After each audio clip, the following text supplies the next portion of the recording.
Now, rather than share a technical tip in photography, I'm going to look at the 4 basic things to think about when you take a photograph to get better results. And this applies whether you're using an SLR camera, a point-and-shoot digital, or even just your mobile phone camera. I call these the 4 F's, and the first one is framing. Now, putting a frame on the world is something you do when you take a photograph, whether you mean to or not. But as a good photographer, you can do it deliberately and think about it and get a better photograph. To give you an example, how could this frame be better? Here's a detail which we don't need. You can just reframe it so that that's not in the picture, and you have a cleaner frame that doesn't distract from the main subject. So think about what's going into the frame, what you want in it, and what you don't want in it, and therefore want to leave out. The second F is focus. Your eyes adapt very quickly if you look at something close up and then suddenly look at something very far away. They adapt very quickly and will focus on it. The camera needs a little bit more time.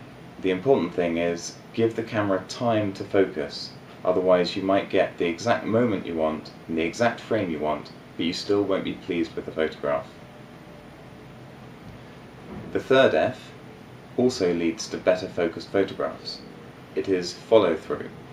When you take a photograph, the camera doesn't complete its task as soon as you press the button. It needs some time to let the light in and create the photograph.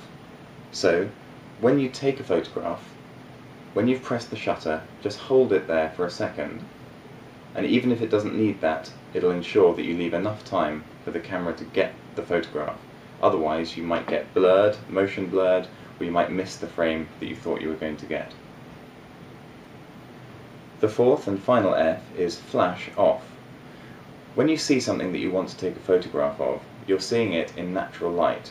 It might be the sunlight, it might be light from a window, it might be light from electric lights in the room. Either way, if you then take a photograph and you blast white light at it from the camera, it will not look the same as it does to your eye, and you won't get the photograph that you want. So my advice is find out how to turn the flash off on your camera and only turn it on when you know that you want to use it. Otherwise you'll get reflection off faces, reflection off windows, shadows where you don't want them, and overall it just won't look the way that you expected.